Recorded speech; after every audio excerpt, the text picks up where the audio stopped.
donner une place à chacun. Et pour que chacun ait sa place, il lui faut se saisir de son propre destin. L'éducation.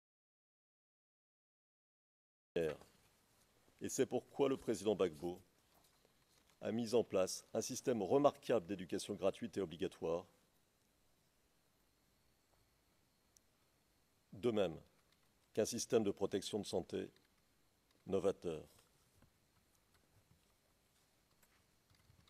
Le procureur est tellement mal à l'aise avec son scénario sans fondation que pour le faire tenir, il passe sous silence,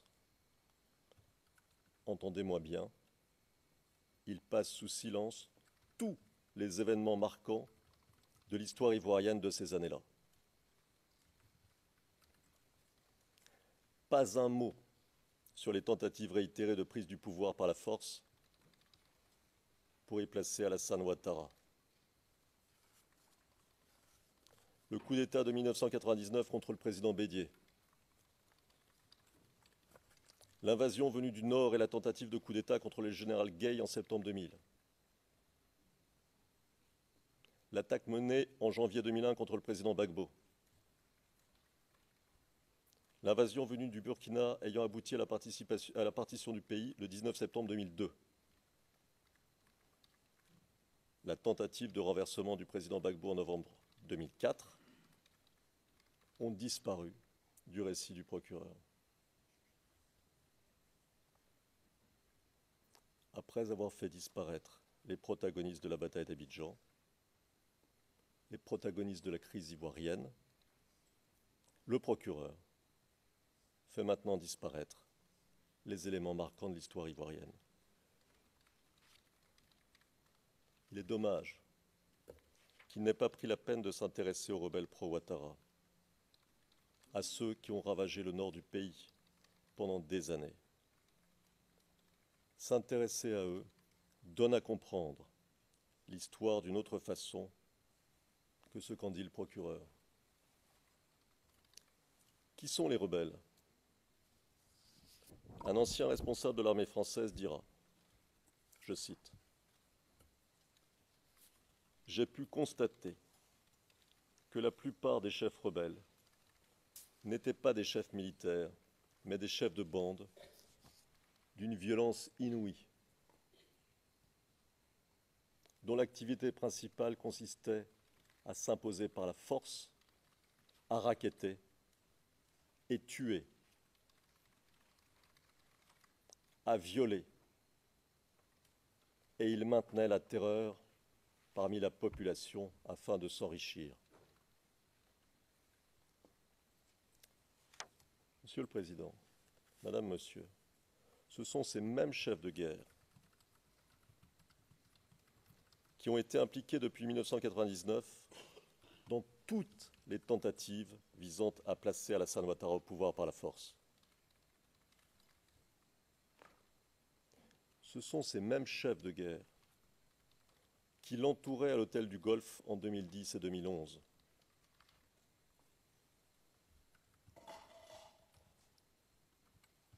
Ces mêmes chefs de guerre qui mettaient alors en application la stratégie de prise du pouvoir par la force.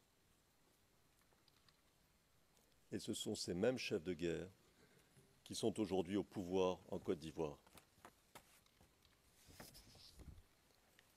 Il y a de cela 3 ans, lors de l'audience de confirmation des charges, je demandais au procureur s'il comptait poursuivre ceux qui, aujourd'hui au pouvoir en Côte d'Ivoire, sont suspectés par les organisations de défense des droits de l'homme de crimes de masse, de crimes contre l'humanité. Malgré l'existence de preuves, malgré l'engagement qu'a pris vendredi le procureur,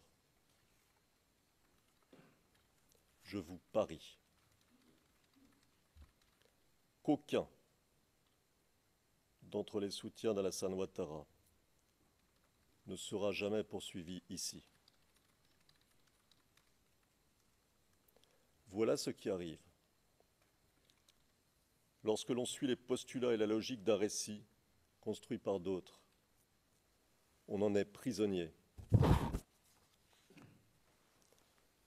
Plutôt que de faire face à la réalité et d'en tirer les conséquences, par exemple, en donnant à lire à la Cour un récit des incidents plus respectueux de la vérité historique, c'est la réalité que l'on tente de forcer pour la faire coller au récit. Mais faire disparaître les bourreaux,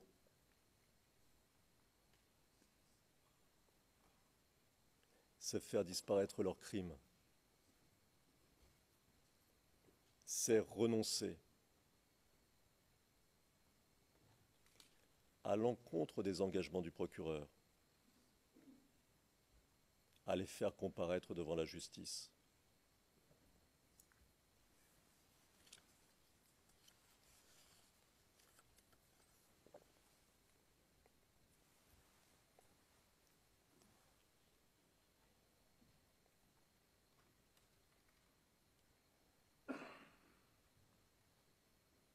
Faire disparaître les bourreaux,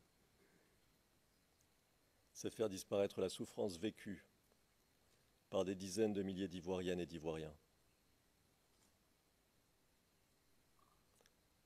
Vous voyez, transformer la réalité se fait ici aux dépens de ceux qui ont souffert. Je pense notamment aux Ivoiriennes, les premières victimes du conflit, torturées, humiliées, violées, parfois devant leur famille, et pour finir, portant l'enfant de leur bourreau. La souffrance n'est pas divisible. Elle n'appartient pas à un camp, elle n'appartient pas à une ethnie. Réécrire l'histoire, comme le fait le procureur, n'attend pas seulement à la vérité. C'est aussi, et avant tout, une atteinte au vécu de chacun des Ivoiriens et à sa souffrance. Monsieur le Président, Madame, Monsieur, nous sommes en 2016.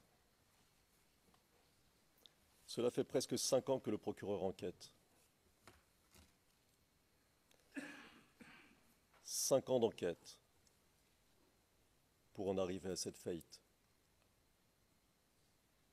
5 ans d'enquête pour préparer une catastrophe judiciaire annoncée dès 2013 par certains des juges de la Chambre préliminaire.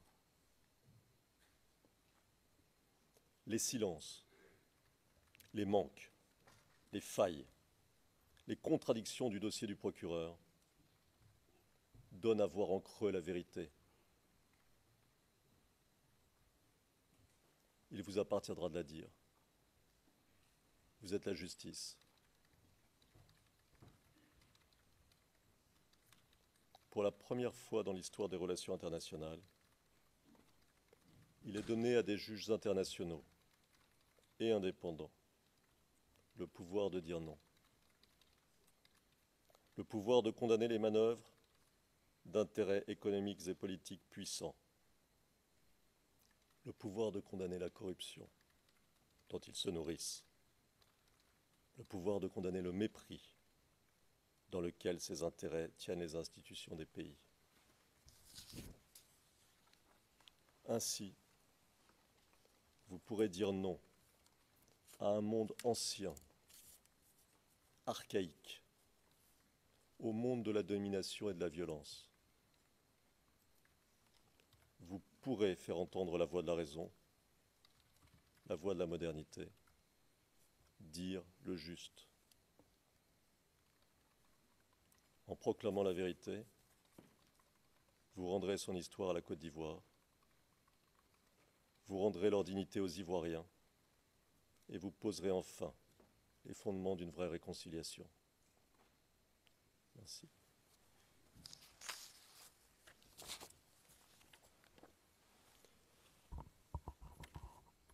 La présentation